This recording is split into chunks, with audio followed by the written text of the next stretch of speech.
Salut à tous et bienvenue dans une nouvelle émission 100% Quintet. On prend la direction de l'hippodrome de Saint-Cloud ce mardi pour parler du prix Trillion. C'est une épreuve réservée à des pouliches. Elles sont âgées de 4 ans et au-dessus. Elles vont s'affronter sur la distance de 1500 mètres, évidemment sur la piste corde à gauche du Val d'Or. Et c'est un lot qui est homogène qui nous est proposé. On va tout de suite voir ensemble la liste des partants et dérouler les forces en présence. On commence avec le top weight évidemment. Suviana qui tente sa chance. C'est une première dans cette catégorie des quintets pour la représentante d'André Fabre. C'est assez inhabituel d'ailleurs de voir des représentants de l'entraîneur cantilien au départ de ce genre d'épreuve. Ici, il est représenté par cette femelle qui est âgée de 4 ans, qui a déjà tenté sa chance au niveau listed et qui est présentée ici en 41,5 de valeur. La plus haute valeur donc de la course. Cetel du Nignan vient de gagner, a été pénalisé assez fortement, 4 kg de plus et donc 41 de valeur pour cette femelle qui est âgée de 6 ans et qui fait partie des aînés du peloton. A Taste of Honey vient ensuite avec See You Pink, l'une des valeurs entre guillemets sûres de la course. Peaceful Sea qui n'a couru qu'à 3 reprises, est présenté ici par Satoshi Kobayashi, Aversa, Terran, Freja, que l'on connaît bien dans cette catégorie et qui fait preuve d'une très belle régularité, sera au départ de cette épreuve avec Alexis Pouchin, qui était en selle déjà sur cette représentante de Fabrice Chappé lors de sa dernière tentative. L'un des X de la course, c'est Camelot Song, la représentante de Francis Graffard, le numéro 9, qui sera associé à Stéphane Pasquier. Alva pour Fabrice Chappé encore. Et puis ensuite, on passe à la seconde moitié du tableau avec le numéro 11, Agapi Mia, Terre de Guerre, Zoff Waltz, Carelia, Sassika. Et on termine avec le numéro 16, Iken, qui a couru une fois cette année pour une victoire. Réussira-t-elle le doublé? C'est l'une des questions de cette épreuve. Ça s'annonce un peu plus compliqué. Elle est présentée en 34,5 de valeur. On fait le papier de la course dans la deuxième partie de l'émission.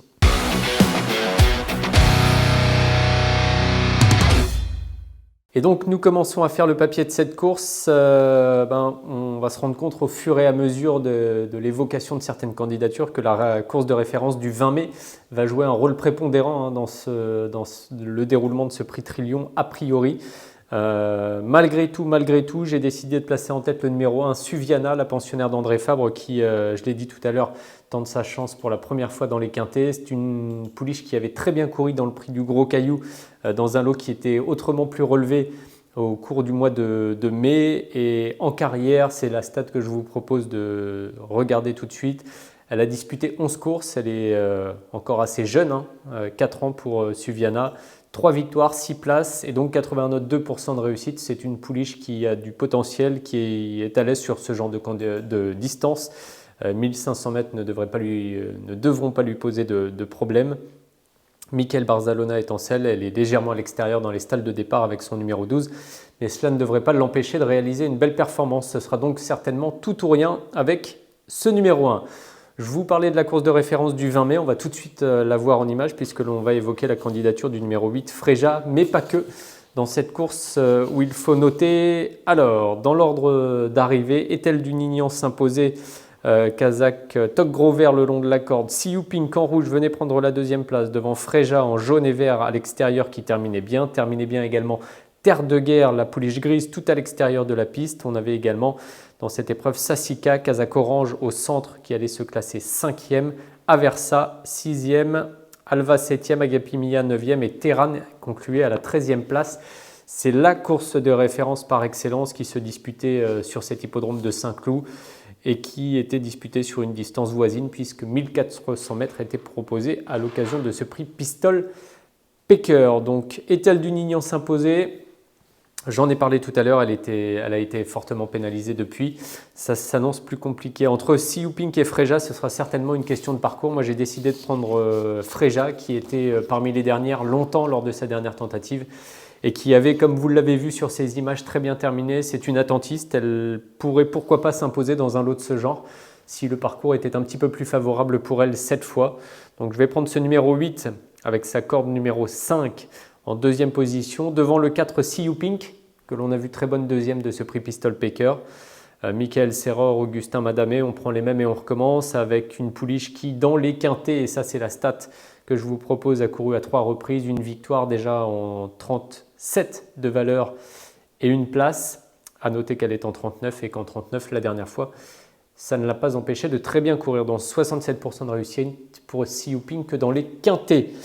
Je garde, et toujours dans le même ordre d'arrivée qu'à l'occasion de ce prix Pistol Paker, Terre de Guerre, dans mon prono en 4e position, donc le numéro 12, Maxime Guyon, l'entraînement de Mauricio Delcher. Sanchez, une corde numéro 2 qui est tout à fait favorable pour cette pouliche qui devrait attendre, comme la dernière fois. Elle a couru 12 courses depuis le début de sa carrière, une victoire entre guillemets seulement, mais surtout 10 places parmi les 5 premières, 92% de réussite pour cette valeur sûre à l'arrivée. A priori, ce numéro 12, Terre de Guerre, qui pourrait même servir de base de jeu si on veut réduire ses combinaisons. Et puis je vais terminer avec celle qui me plaisait bien déjà la dernière fois, qui a tracé un bon parcours. Sassica a bien terminé à la 5e place. Dans les quintés, elle a couru 10 fois. Elle n'a pas encore réussi à s'imposer, mais en revanche, elle a fini 5 fois à l'arrivée. Donc 50% de réussite, c'est pas difficile à calculer. Tony Picon étant celle sur cette pensionnaire d'Andreas Suborix. Il y aura bien sûr des regrets dans cette course, et un principalement, et peut-être même deux avec Ethel Dunignan, pénalisé, mais qui a laissé une très belle impression en dernier lieu. Et puis Taste of Honey, le numéro 3, c'est, je parlais d'X de la course avec Camelot Song, mais Taste of Honey en fait partie également pour Xavier Thomas de Méholt et la monte d'Hugo Beignet. Voilà, vous savez à peu près tout pour la course du quintet de ce mardi. C'est assez ouvert et on a une bonne course de référence sur laquelle s'appuyer a priori. Donc pourquoi pas revoir un scénario similaire que celui du 20 mai. On va se retrouver une dernière fois dans la 3e partie de l'émission, et puis ensuite on prendra la direction de l'hippodrome de Vincennes pour le Conseil des Jeux, puisqu'une réunion en semi-nocturne se déroulera en réunion 4.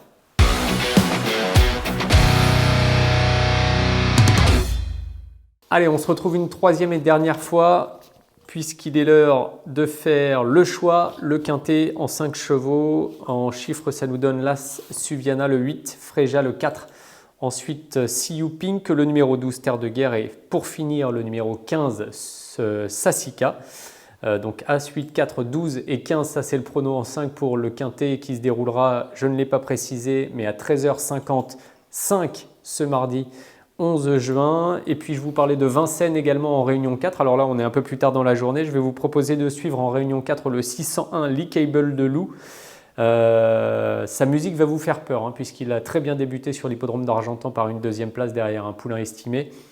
Et ce pensionnaire de Laurent-Claude Abrivard a ensuite galopé à 3 reprises. Néanmoins, il a montré beaucoup de moyens. C'est un joli poulain en plus qui a du cadre et qui ne devrait pas tarder, bien sûr, à refaire parler de lui. On va mettre sa dernière faute au départ sur l'hippodrome de Laval sur le compte de l'inexpérience. Mais attention à lui, c'est un très bon poulain, très beau en plus, qui devrait bien se comporter. 2200 mètres à parcourir ce mardi soir, 19h28 pour le départ de cette épreuve, le prix Syrie, dans lequel on espère Lee Cable de Loup va partir au trot déjà et réalisera ensuite une belle performance. Voilà, vous savez tout pour les courses de mardi. On se retrouve bien sûr bientôt pour une nouvelle émission 100% quintet, et puis on prend la direction en droite ligne pour la fin de la semaine du prix de Diane Longines qui sera le gros morceau de cette semaine. Allez, bon jeu à tous et à bientôt.